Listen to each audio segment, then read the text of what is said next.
Hey guys, welcome back to my channel. Today I'm going to be doing a review of the new movie Project Hail Mary. So this came out in theaters on, I believe, March 20th.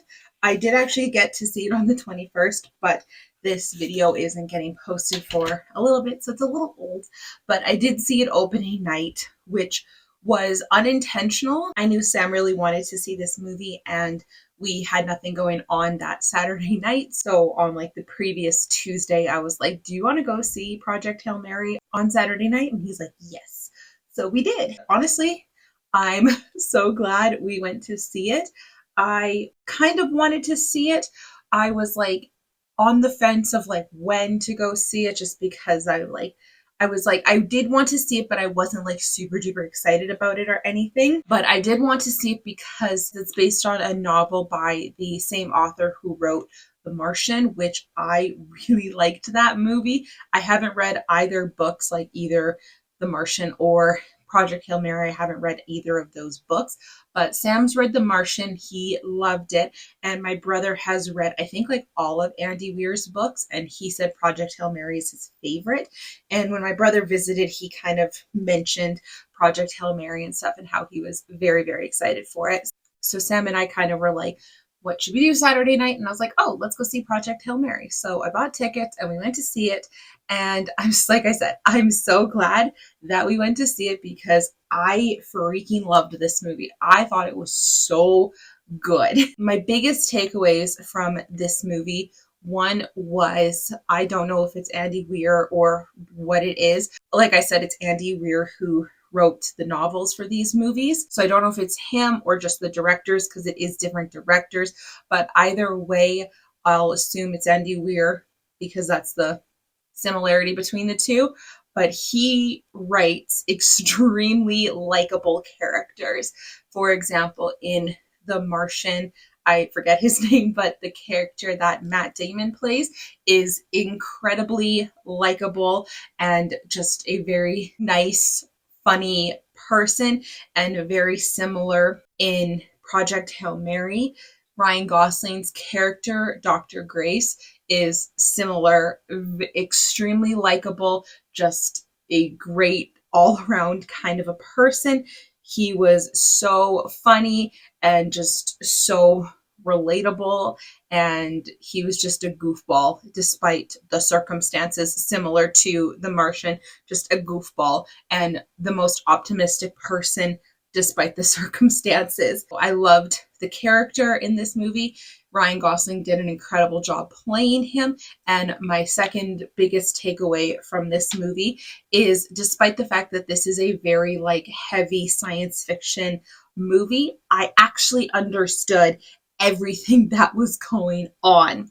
I've said this complaint before about Oppenheimer, but part of the reason I really didn't like the movie Oppenheimer was because the entire time I was watching that movie, I felt like I missed a chapter in the textbook, or I missed a day of school and I missed a important lecture or something. The entire movie, I felt like I was missing something. Like I literally felt like there was supposed to have been like reading prior to going to see Oppenheimer, and that made it very unenjoyable for me. Like I literally just felt so stupid watching Oppenheimer.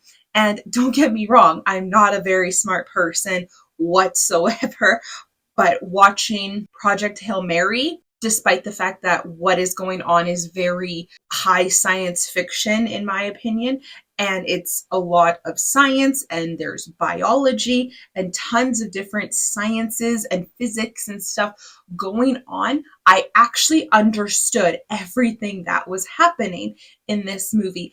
I wouldn't say they dumbed it down, they just made it understandable, which is like what I need in life. Like I always joke that when I was in high school, I did like the stupid math. People who are kind to me say, you didn't do the stupid math. You just did the type of math that was explained in a different way to make it more understandable. And I guess that's how these movies are. They're just explained in a way that makes what's going on understandable. Because of that, it just made the movie so enjoyable. If this movie starred someone who was like how Cillian Murphy was playing Oppenheimer in Oppenheimer, I don't think it would have been as enjoyable if this movie was potentially had been directed by Christopher Nolan. I again don't think it would have been as enjoyable as it was, because I think they just, like I said, this character extremely likable and extremely easy to understand.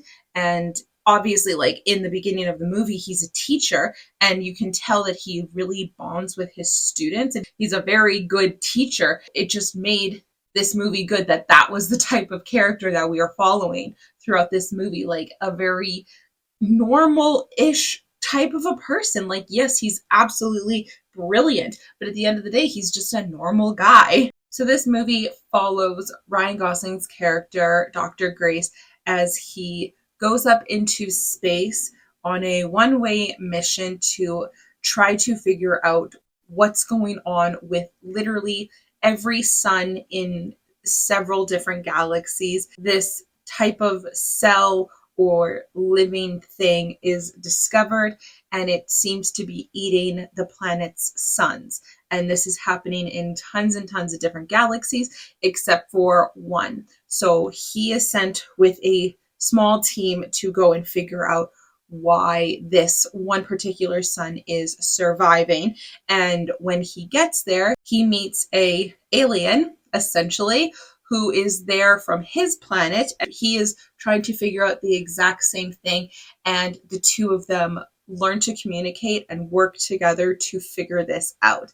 And it was so good. I said to my brother prior to this movie coming out that, like, I was like, I don't know if I'm gonna like this, because like I don't know how I feel about the whole fact that he meets an alien. Like, I thought that was just really weird, but this is obviously like the biggest like part of the movie is his relationship that he forms with this alien, and like trying to communicate and learning to communicate and learning to solve this problem together. That's obviously the biggest part of this movie.